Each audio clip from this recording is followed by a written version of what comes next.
Welcome to the Bayou City Soccer Podcast. Whether inside or outside the loop, we are talking everything soccer in Houston. Y'all ready? Let's get it.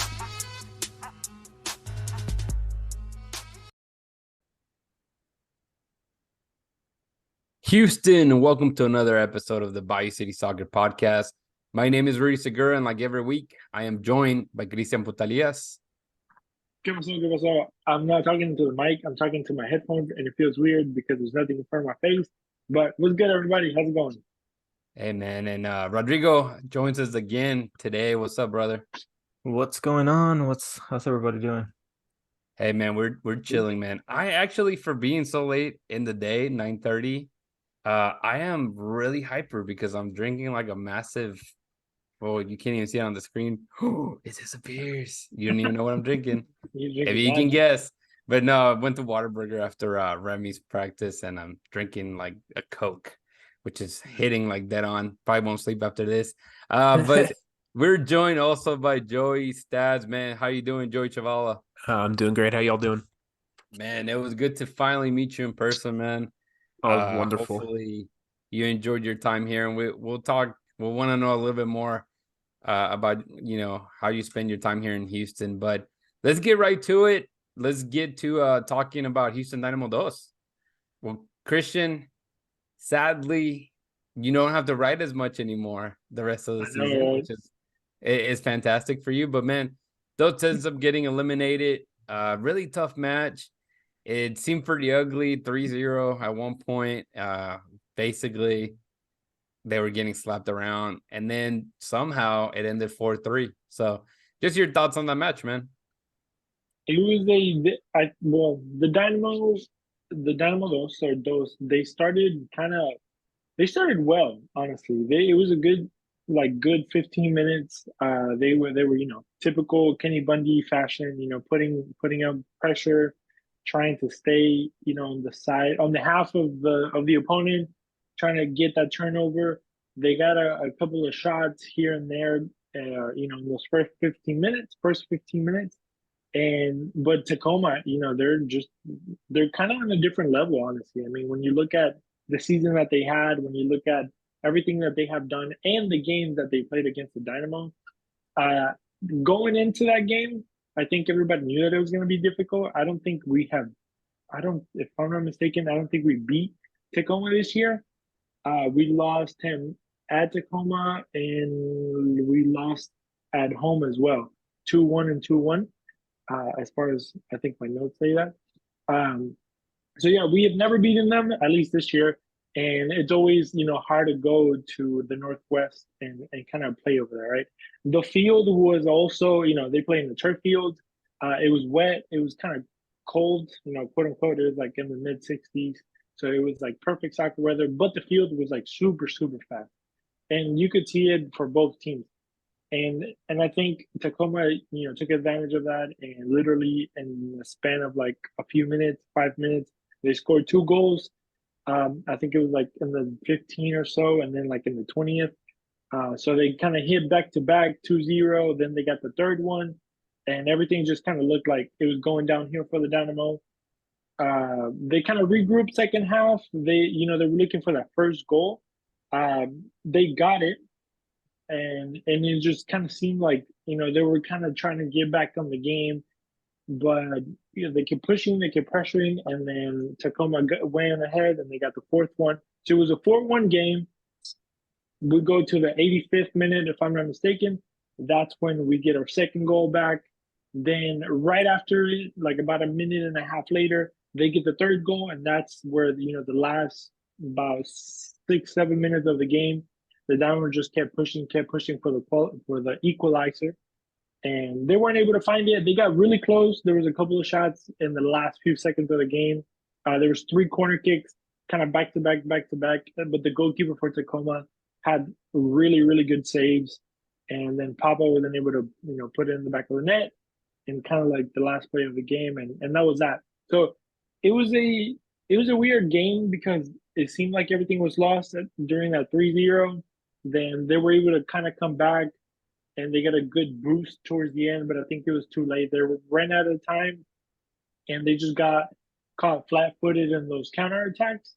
I don't think, obviously, nobody's expecting that to go down so early and so quick. So I think it just kind of hit them, hard going down 3-0 so quick. But they were able to recover. But obviously, it was kind of too late to come back fully, from 4 goals against you. So it was a good fight, but next year it is. Yeah, I think sadly a lot of us, not I don't want to group everybody because then people start getting butthurt, but I think we really thought it was going to be very difficult for them to, win in Tacoma just in general. It was been a really difficult season for Dynamo 2 under Kenny Bundy. It just wasn't what we were used to last season. So really poor ending to what could have been a really good 2023 for them. But Rodrigo or Joey, whoever wants to jump in, just your thoughts on the season in general. I don't know, Rodrigo, if you want to start on that. Just I know I'll let Joey.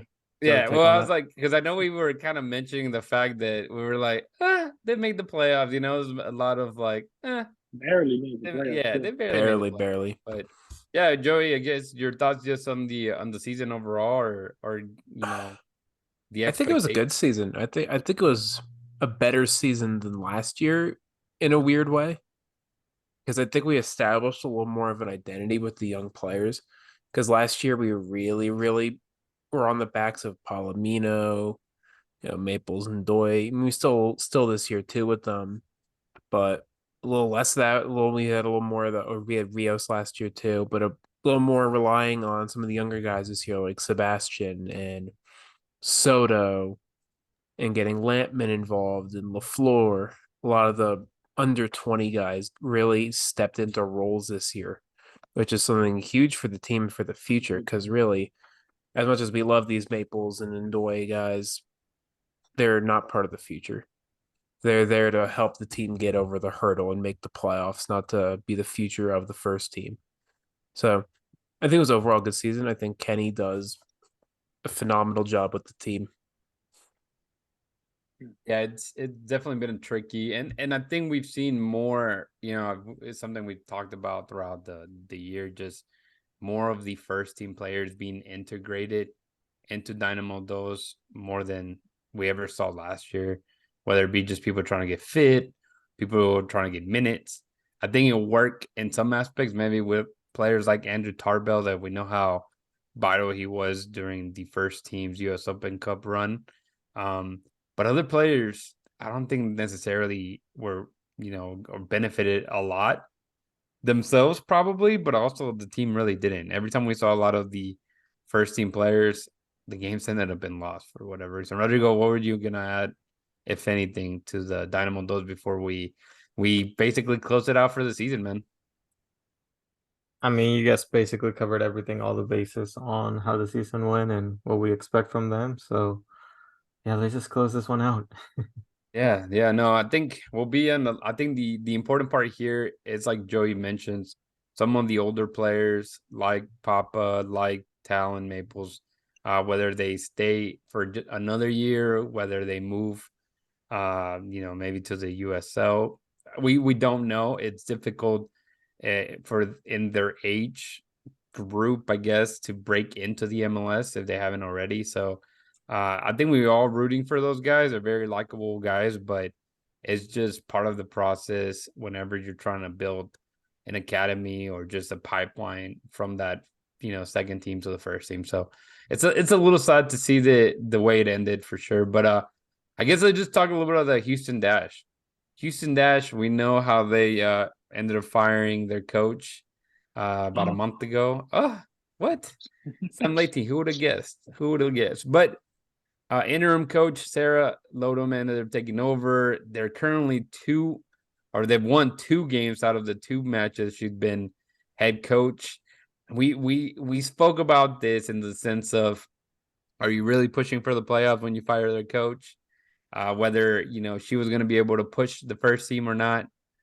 In my opinion, they've gotten pretty lucky in some, I don't know, for the goals to go their way, I guess, especially in this second match. And Joey, we'll start with you.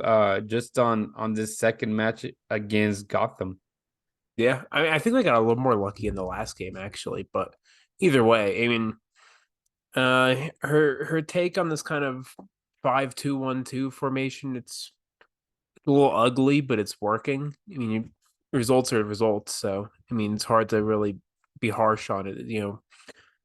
We kind of absolutely got dominated in that game. Probably shouldn't have won it, but then again, we were clinical, and Jane made the big stops in the big moments. Alozi, clinical as ever. She's just having a phenomenal season. Gets 2 in. They miss a penalty, and it's one of those wins where you're like, well, we probably shouldn't have won that game, but we did, and we take it, and we need the 3 points because 2 games left, and it's pretty slim the chances of getting in. I haven't looked at that Angel City game today because I know that game is crucial. Orlando is currently winning. We need a draw in that game, hopefully. So Yeah, no, but there's hope. There is, and that's the thing. We mentioned this about, it could be a little bit of false hope at times, just because the possibility of getting those points are there. Now she's doing a great job. We can't deny that. 2 wins in 2 games as a head coach, impressive. You got obviously in the first match, Ordonez scoring, something that she wasn't doing. She ends up getting hurt playing with the Mexican national team, so obviously she missed out the Gotham game, and seeing La Bombi, Maria Sanchez actually playing very well. Really good through ball she gave Michelle up top. That great quick counter, I guess, or quick transition into the opposing field and getting that goal. Really good goal, period. That one from she plays great as a wing back. I think she's better as a wing back than she is further up the field. Yeah, and I think even we've seen Michelle Alosi play in so many different positions except the 9, and we know that at times in the past we have seen her. Whenever Clarkson was involved, or even Almaroz, we would see her play up there, and so it's good to that it clicked, right?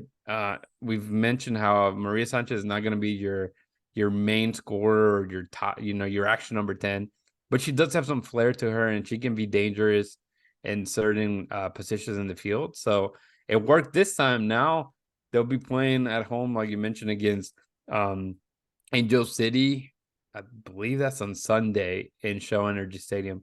So that's a make or break deal right there. I mean, you pretty much have to win all out, and it can be done. I mean, they've already did half of what they needed to do. So to me, it's still there. It's a possibility to kind of sneak into the playoffs. Probably like those did. I mean, you hope that they go a little further than just the first round, but I'm with you, dude. I think the best player this season by far has to be Jane Campbell. I mean, she's been just absolute wall. Her or Caprice, they're both equally just been outstanding this year. Yeah, but they did get what was the record of clean sheets? Joey stats. Do you have that number? I don't. I actually don't know. Yeah, I saw that it was like a record for the club, I believe.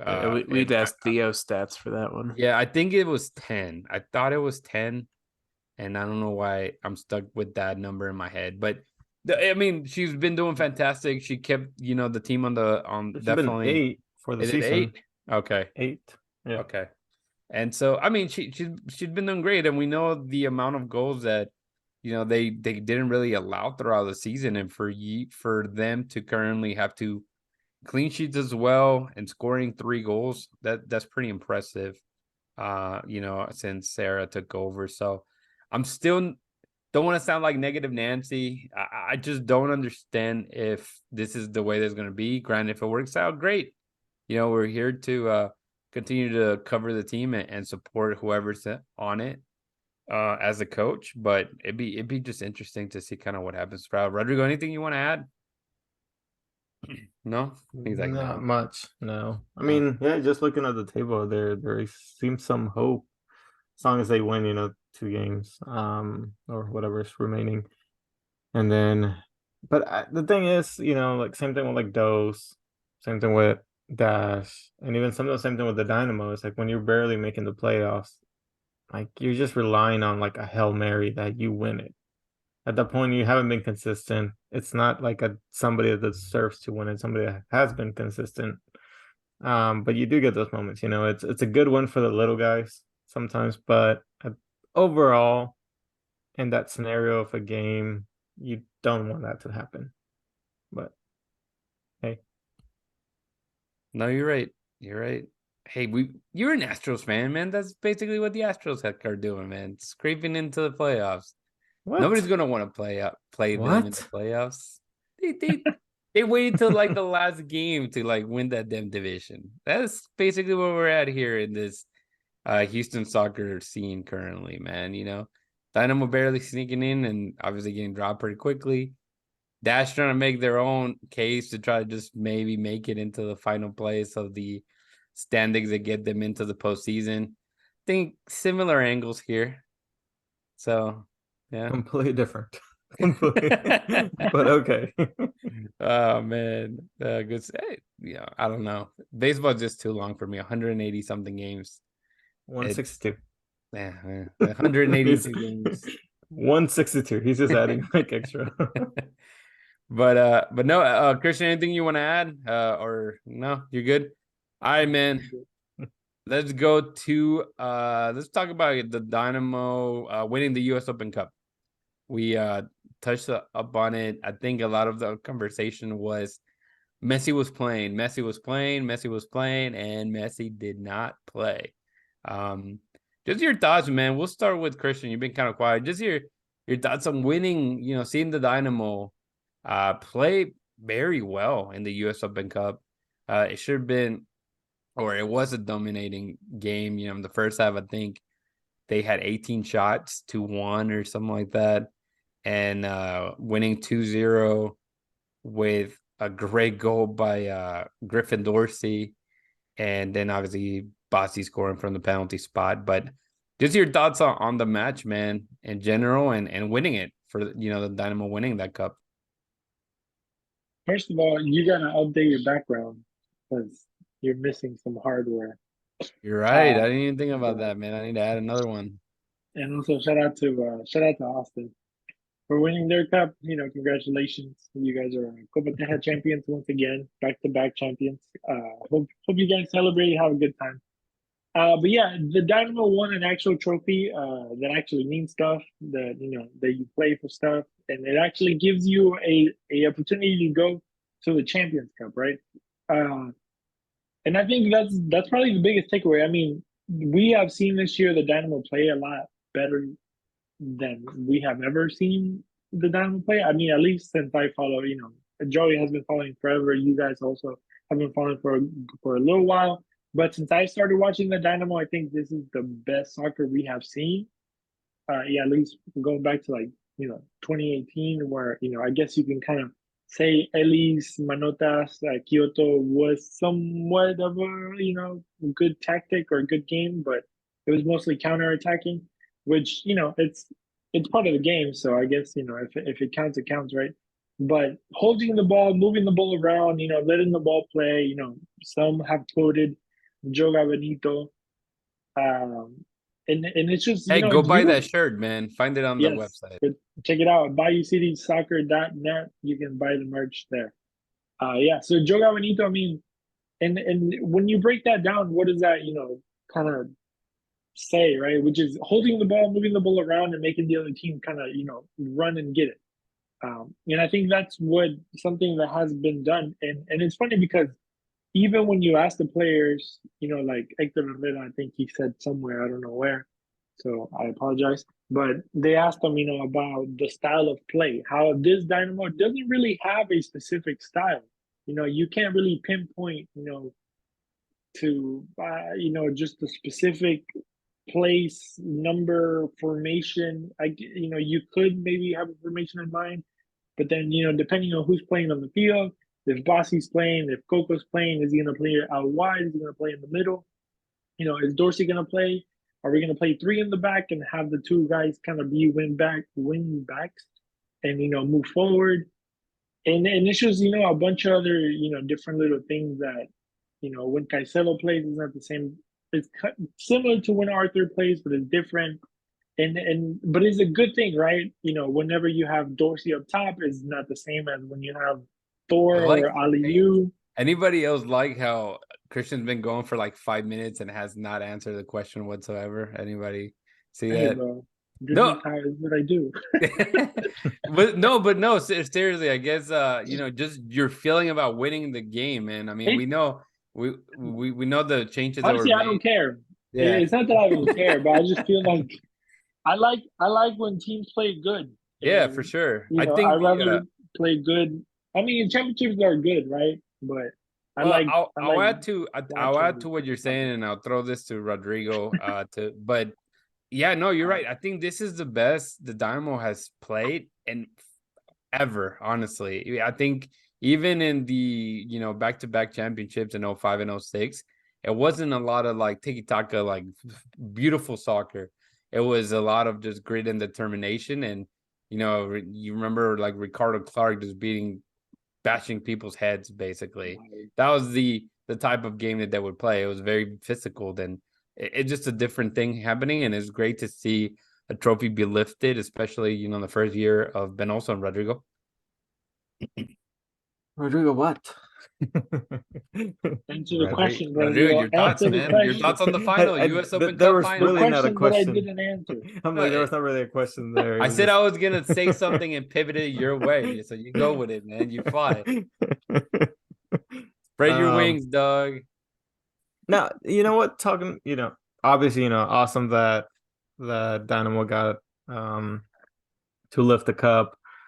It's a great win for Dynamo, for the city. But overall, I think what's changed, you're saying this tiki-taka, all this new playing style or something that's playing better.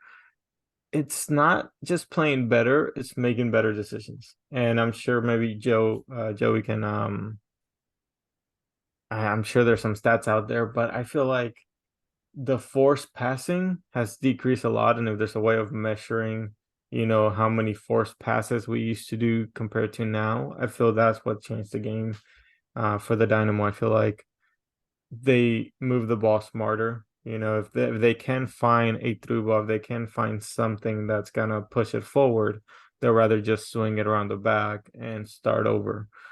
Yeah. Instead of just keep attacking the same areas like they used to, try to find a through ball, try to find something. I feel like it's been just last night game against Dallas, I feel like it was just kind of like hesitant of like, I could try to pass it there, but there's like maybe a 70% chance that it'll make it there. Let me just pull it back and try it somewhere else.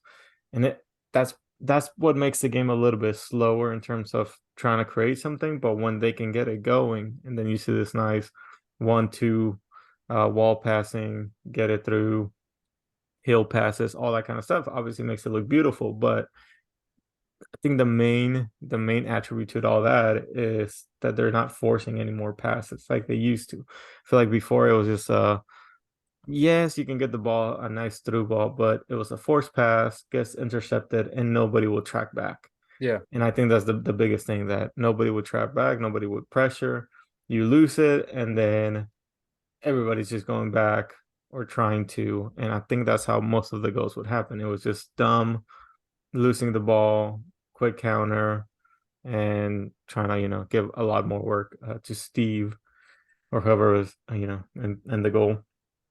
But I think that's what changed so far. And if there's a way to track that, I'm like 99% sure that we would see a decrease of that percentage or whatever it would be.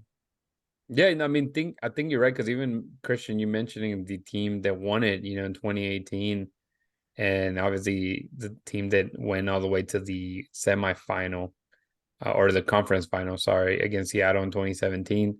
It was a completely different team. But like anything, I think if you're a coach and you realize what you have or what you're able to do with the team you have, you just kind of, buckle up and go for it. And I think in the past that team with the Lees, with Kyoto, with Manotas, it had to be a counter attack team, and that's kind of how they were able to exploit all that stuff. Now Benito, it's bringing to the team, Ben Olsen. He's allowing his players to take control of the match, be able to hold possession. Don't be afraid to move the ball around. Don't be afraid of do 1-2 touches. Which, funny enough, we all got together, all being Rodrigo, Dustin, and you, Christian, to watch the U.S. Open Cup final. And the very 15 minutes or so, I kept pointing out how the one person that wasn't playing simple that match in the beginning was Ache. He kept doing a little too much. He was holding the ball a little longer than he should. And luckily it didn't come, nothing happened from it. Miami was honestly not really doing much. But that could bring situations of counters if you let it happen. If you aren't just moving the ball quickly, like Rodrigo was saying, don't force the ball. And I think the first 10, 15 minutes, that's exactly Ache was doing that. And it got a little scary because you knew Messi wasn't on the field. You knew a lot of their dangerous personnel wasn't on the field. So luckily it didn't come and hunt you, but that was something that it seemed like they were getting away from something they've been doing so great, for most of the season. And Joey, man, yeah, just your thoughts. I know you got to watch it at home probably with your dad. He probably enjoyed watching the U.S. Open Cup final, but just your thoughts on that and seeing your boy Griffin Dorsey get that goal, man. Dude, it was everything, That's why we watch this, for moments like that. Just performance from just about everyone was terrific. I mean, I think everyone but Coco put in an incredible shift. I thought Ben was spot on. I think the team struggled a little bit in the second half, but they were able to keep it together and not fold like teams in the past would, especially against a team with so much attacking power, even though there's no Messi. I mean, Campana is not a joke. Josef is one of the best goal scorers in league history. These players are good players. So it was just a great performance. I think Ben has really solidified himself as one of the best coaches in the league this year, which is just great to see. I mean, it was the last time we've ever been able to say that about a coach in Houston? Probably never. I mean, Kinnear definitely was a great coach, but simpler time. But yeah, that's so true, man. And there's nothing like winning some silverware that matters. So, Christian, you mentioned how Austin is, putting a second Copa Tejas in their pretty empty trophy cabinet. And then sadly, obviously FC Dallas ends up beating not beating, but getting the best out of the Dynamo and keeping El Capitan, which that's a little bit more of a trophy maybe that the Houston cares about just because of that rivalry. But at the end of the day, it doesn't really show up in your Wikipedia page or any accolade page that has any, it doesn't show that trophy there. But I guess I'll just move into the Texas Derby. I think it wasn't necessarily the match that we were all expecting, but the best news of it was that Joey made the trip over here. So some of us got to finally see Joey in person. So we'll start with you, Joey. Just tell us about your experience, man, of visiting Houston. It's probably, you said you had been here before, but it's been a while, and first great. time at Shell Energy Stadium, man. So tell us about it, brother. Great time. It was. I loved the city. I think I saw a lot of cool stuff. Like I went to all the museums and stuff. That was awesome. And then just had some good food, some good beer. I really like Pitch 25 is called. Yeah. That place was freaking awesome right by the stadium. And then Shell Energy Stadium itself was just great. Really great. I liked the seats. I liked just the field looked nice. Everything. I enjoyed it a ton. And then the game was probably the worst part of it, to be honest. And the game kind of stunk, but yeah, we enjoyed it together, so it was all good. That's live sports. You go to a game, sometimes it's just kind of suck. That's just how it is. You're right, man. We try to give you the full tour, and everything got shut down quickly, huh? Yeah, we did, but it was all good. Sometimes you just gotta go for the vibes. Yeah, that's right. Yeah, we got to pick them up from the hotel room we went to, or from the hotel we ended up going to the Cascarita they were having, and tailgate. We were there for a little bit. Then we got there early to the stadium, so I wanted for him to go to the field and everything, and they didn't let us. For the first time ever, security guard was like, "No, you don't belong down here." And I was like, "I don't want to be a Karen." And I told Joey that. I was like, "Bro, that never happens. I literally have like they gave me a photograph or vest or whatever, the jacket on and everything, and they looked said legit. no." Yeah, everybody's like, "Wow, that sucks." And then, but it was fun because we ended up walking and we ran into the trophy. So Joey, you got to get a picture of the trophy before the line, man. That I went back and that line was at least 100, 200 people in it. So you got a lucky break that because of that, we ended up walking the opposite direction, trying to get past security and ran into the trophy, man. So it kind of worked out. Yeah, it was great. And then, of course, you were able to sit with us in the media booth, and we're hoping for goals that just never came. And it was just such an uneventful Texas Derby. I don't think it was low intensity. Yeah, I mean, Rodrigo, you were there last year, right? You came from when Nacha debuted it. That was when you came to visit, and you went to the media booth then. It was completely different atmosphere, man. Well, it was a 2-2. Yeah. It was intense. But it was the one that obviously Teenage scored all the way till the 90th plus 11 or something like that. It was crazy, and obviously Hector debut just brought a lot of people in. It was different. It was a different vibe altogether. You can tell the teams were exhausted this time around, and so Joey didn't get to see a goal, didn't get to celebrate a goal. And then, of course, we take him to the presser. That was great. And we were hoping for him to go into the locker room and see people. And that definitely did not happen either, man. But we saw people, just not. Yeah, you're right. You did at least not as good. Some people, but and we got to talk to Ben. That's all that matters. That's it, man. Face to face. So, but yeah, let's talk about the game itself. Christian, see again, scoreless draw against your Texas rival. So, it was boring. I mean, I'll keep it short. Yeah, keep it short, man. Yeah. Here goes 10 minutes. Yeah, I'll keep it short. 15 minutes later.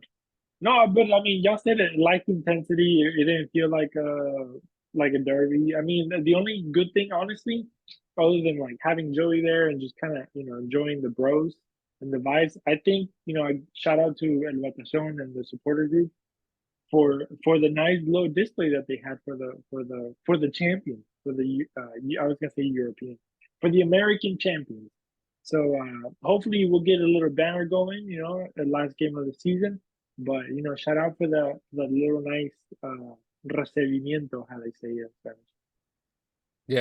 Yeah, no, I'm with you. That was pretty cool. Obviously, the vibe is very South American, not really a big tifo or big.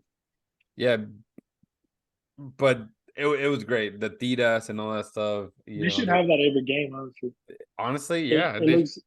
I mean, I'm and have it like all around the like. Honestly, if the playoffs happen, do it. But it's like literally around the entire stadium would be dope.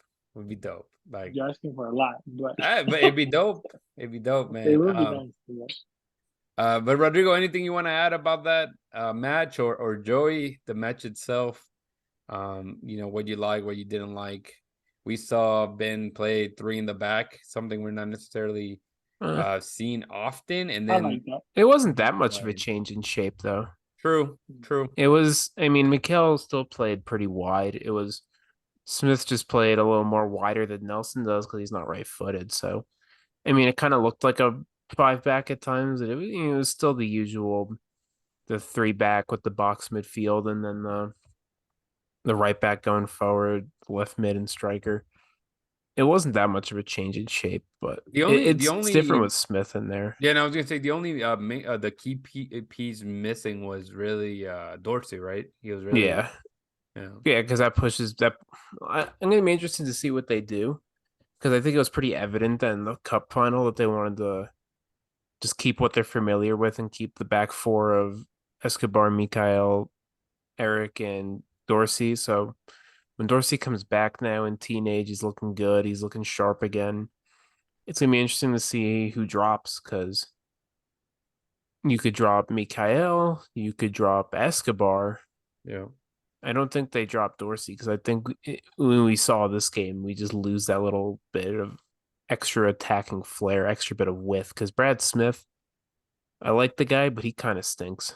I think he's getting there. He's getting healthy. He's getting a little bit more confidence, but he's not there yet. For sure. He's still especially not the as same. attacking winger. Yeah, he's not the same Smith that we were used to seeing. But Rodrigo, also think one thing, a big takeaway is just the fact that a lot of the guys coming in, in the recent games that it's just been so congested, like Ethan Barlow, per se, or Brad Smith, they've done a decent job. It's not a massive drop off. We've seen them play well, which is something that we were not used to seeing in the last 2-3 years, from Tab Ramos to Nagamura. And we would just see the same 11 guys basically out there week in and week out and not necessarily doing the best of job either. Yeah, I think it's been pretty consistent overall. I feel like Ben has them playing at a pretty high level that everybody can go in and replace, man for man, find a different position. I mean, we've seen that throughout the whole season so far, which is great. It gives us a lot of options. If he doesn't like something, he can fix it right then and then, there and then.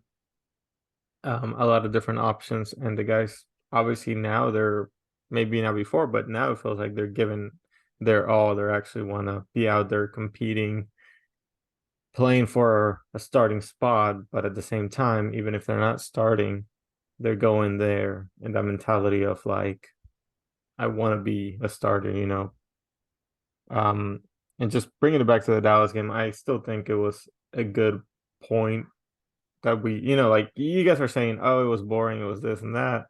But you got to think about it, man. This guy's partied that whole night Wednesday, probably got in early in the morning 6 whole Thursday. hours. Yeah. Basically, Thursday for them was a blur. And then you get one good day of looking at Dallas as a team Friday. And that morning, you're just getting ready for the game. So for them to not get scored on or getting the draw, I feel like that's a big positive, especially against a rival like Dallas that's really trying to get into the playoff, that they're borderline, might not make it, and for them every point counts. I mean, even for us too, but we're sitting a little bit higher than them. Obviously, there's nothing to give up any points, but they were the ones that needed the win, and obviously we just won a trophy, and we just wanted to celebrate. So that's not a bad deal. Yeah, and talking about just dropping points, they move now. I'll focus on Montreal. They'll be flying to Montreal. Dynamo will be taking them on Wednesday night. Funny enough, a team I believe they've never beat in Montreal since they've played. I think it's 7 games. And all of them, Montreal has won over there in Canada. So pretty crazy that you're hoping for points. If this is the time to get points, if this is the time to get another win, Rodrigo, to get your prediction closer to your 4 games away wins, this is it, man. This is really if it's it. Season wins, then yes. If it's overall calendar year win, I guess. Because they beat Tampa, they beat Chicago. Yeah. Technically, you already got and it. Miami. And in Miami, yeah. So, but it's not. We all know it's just MLS season, like the actual tournament. What if you save all of those for the playoff, and then we win all the playoff away games? But then I think that's the same but thing. That's like playoffs, I guess. Well, yeah. American sports, American Too sports. technical. It's just like right now with like the Astros, there's no more like your stats reset, and now you have your postseason stats. Well, talking about Montreal, before we kind of give a little bit, our thoughts on that match and maybe our predictions for that one. Joey, is there anybody that is suspended and not going to be at that game? For Montreal, I know they have a suspension in the back. It's Gabriel Corbo. The Okay. Italian guy from they got from Bologna this year. He's been pretty good. He's a solid center back for them, so he's gonna be missing. I heard someone say that Ache wasn't gonna be there, but I don't think he has enough yellow cards. Does he? I think he does. Yeah, he's He does? suspended. Oh, he He's is suspended? Okay. I was trying to look for it and I couldn't freaking find it Yeah, right before we started he's not going to be recording. playing. So, I mean, that's a blessing in disguise. We need to just keep him healthy. Is he the only one for the Dynamo? Yeah, he is. Because even Coco picked up a yellow, but I don't know. Yeah, he served the suspension last game against Okay, Kansas that's City. what I was thinking. I'm like, this has been getting yellow more than anything. Mm-hmm. More than assistant goals, man. He has more yellow cards than anything. Yeah, so they're missing him. They're going to be missing Aaron Herrera as well because he's had that long injury. So both no Herrera's in this game. So they still have a strong team. I mean, is my boy Rudy gonna be there though? Probably. Rudy right? Camacho? Yes, sir. He's not on the team anymore. Oh dang! Never mind. Rudy got cut. He's on Columbus now. Yeah, I completely forgot he went to Columbus. Yeah, I mean they still got some strong players. Because he played here. They're in awful form. Why did I say that? He played here against Houston. Yeah, he did last year when they beat us. No, but I mean, like with Columbus, when Columbus came and visited, he was here. Yeah, he did. Yeah, just got him traded. Mm-hmm. I didn't even think about that until you said that. Yeah, it's going to be tough to contest with Kyoto and Bryce Duke and Apoku, but they're not the best attacking tandem. Montreal currently has a 6 games without a win. Mm-hmm. So again, if this is if your time to win in Montreal is now, and so what are you thinking, Christian? Are you thinking they'll be able to get some points out of Montreal, or is it gonna be the same story of losing to? I wanted to say the Impact so much. Impact was a cool thing for Montreal, but where are they now? Club Football, CF Montreal, man. What are you thinking, Christian? Montreal. Man, it's tough. It's honestly tough because going away is always tough. But for some reason, I thought Montreal was Vancouver, and I was gonna say it's gonna be rough. Good job. But I think Vancouver is a little bit better than Montreal, so I think we can get a win over there for sure. What about you, Rodrigo? What are you thinking against this Montreal team, which I believe has still no Kyoto? So, how's the weather up there? Yeah. No. Chilly. But yeah, like Chris was saying, it's gonna be tough playing away. And I just did a quick calculations of what the average away wins are, and it's 3.5 throughout the league. Fact check it. That's kind of crazy when you think about it. No, Joey, that's kind of crazy when you think about it. I mean, most teams only get that probably 3 wins. 3 wins away. I mean, have like what, 4 games left of the season. Who was the team? Who's the team that has like the most? There's somebody that had like basically they were winning away. Is it Real Salt Lake? I think it's Orlando. It is RSL. Is it RSL? Okay. Oh yeah, RSL have won 7 on the road this year. Yeah, Orlando have also won 7 on the road. Okay, yeah.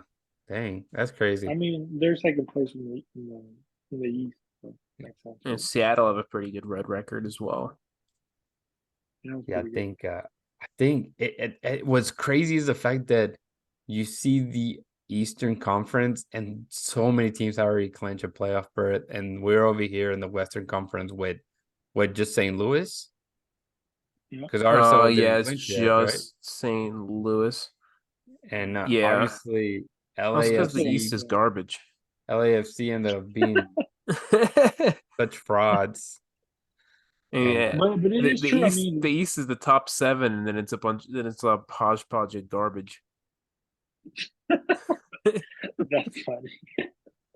It's funny because it's true. We're laughing, Montreal's in a playoff spot, and they're pretty garbage. I mean, they have some good players. Kyoto was gone for a while; he's back now, but they're not a good team. New York City is an absolute disaster of a team this year, and they're going to make the playoffs.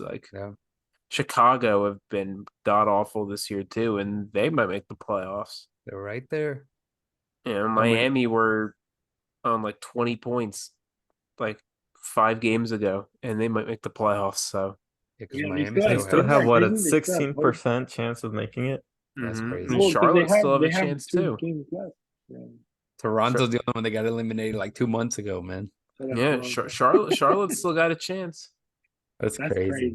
That's ridiculous. Yeah, that's crazy. So, I mean, we hope that the Dynamo can pick up some points or at least a point and try to clinch a playoff berth. I mean, that drop down could be, if they don't get any points and other teams start picking up some points, man, you can easily see them slide down to like 8th place. It's crazy because there's only 2 games left. And then you play against Colorado on Saturday, and you already know what Colorado did to Austin. So you just don't know at this point. It could It's be not about the points too; it's about the momentum.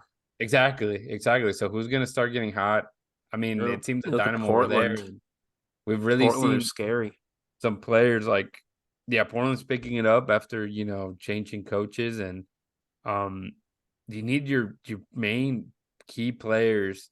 Ache has been playing at a great level, but Coco has taken a bit of a slump a few games after coming back from Gold Cup. So you hope that he starts finding his feet. We need him to get another goal, a couple assists as they're trying to make the playoffs, man. Look like Joey, you wanted to say something? What? Oh, no, he's good. All right, man. So I guess let's just finish up with Colorado, just in case we don't record. What are you thinking against Colorado? The worst team in the league? Ooh, Still? I think Toronto's worse. Toronto is. Never mind. So the worst team in the conference playing in Houston. What are you thinking, Joey?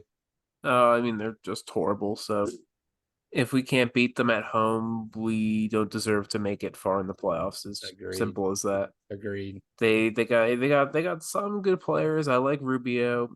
Cole Bassett's been on some good form lately. Connor Ronan's been solid this year, but outside of that, it's just awful. Yeah, they're not a good team.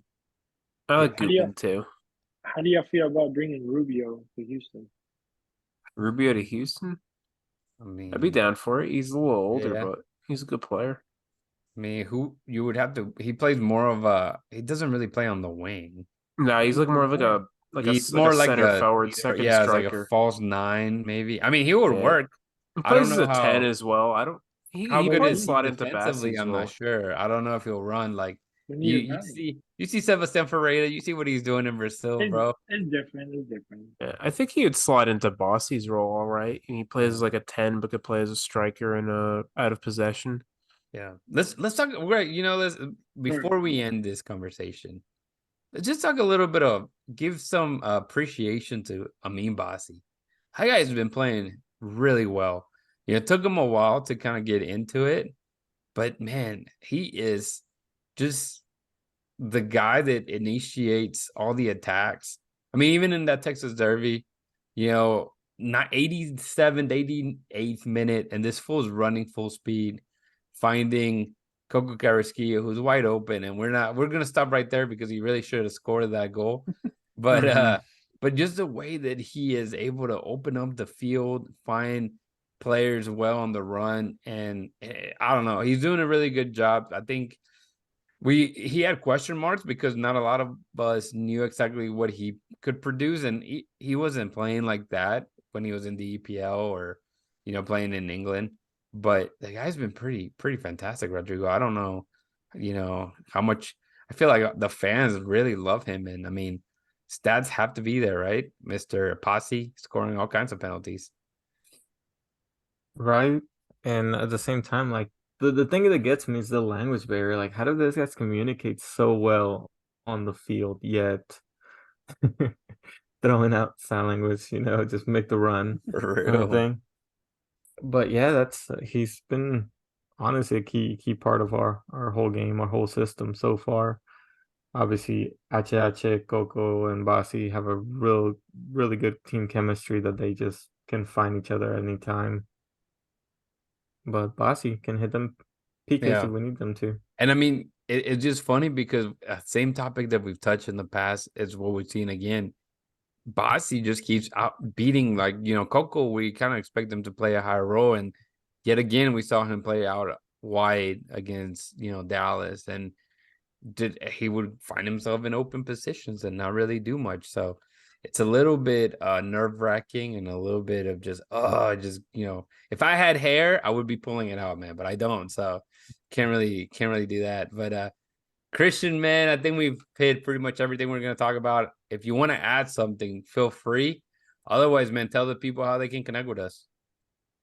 Yes, you can find, first of all, we want to say thank you to 70th Avenue Brewing Company. Don't forget, check those guys out right there in Jersey Village, 290 Bellway, kind of where Joey stayed when he came to town. So go check those guys out. Though they're right there, they did have a watch party also for the Miami Cup. I'm sure they'll probably do some stuff for the playoffs. I don't know, but I'm sure they will. So check those guys out. But for us, you can find us at Bayou City Soccer, Facebook, Instagram, Twitter, and the YouTube channel. Go check those out. We're putting up videos there, press conferences and stuff like that. So check that out. If you want to read all the articles that we have, literally almost daily coming out, something new, something different, something fresh, at Bayou City Soccer or BayouCitySoccer.net. You can check those out there. Don't forget to check out the merch store. Rudy's over here, being graphic designer is my life. He's putting all new things to kind of go by. Hats, shirts, sweaters. Go check that out. Hit us up over there. If you would like to donate to us or become, part of our group in a monetary way, you can help us out at buyusacoffee.com/Bayou City Soccer. You can, give us a little tip there. It goes into, being able to buy different gear and just kind of being able to do, stuff that we maybe need some funds to do. Other than that, you can find Rudy. Let's see if I get this right. Rudy at Rudy Segura at 3. Rodrigo at Rodrigo Segura 01, Joey at Joey Chabala 10, and then me, I have no number, so it's Chris Putalias, and you can guys check me out there at Bayou City Soccer, and yeah, we'll see you guys there. Yeah, man. Thanks for joining us, Joey. You're more than welcome to join anytime. Hopefully, you can make it out to a playoff game out here, man. Oh, we make the final. I'm there. There you go, man. Whether it's Houston or I don't care where it is, I'm there. He has spoken. Rodrigo, man, if you can close it out. And with that, Houston fans, thank you for listening. And remember to always hold it down and keep it forever orange.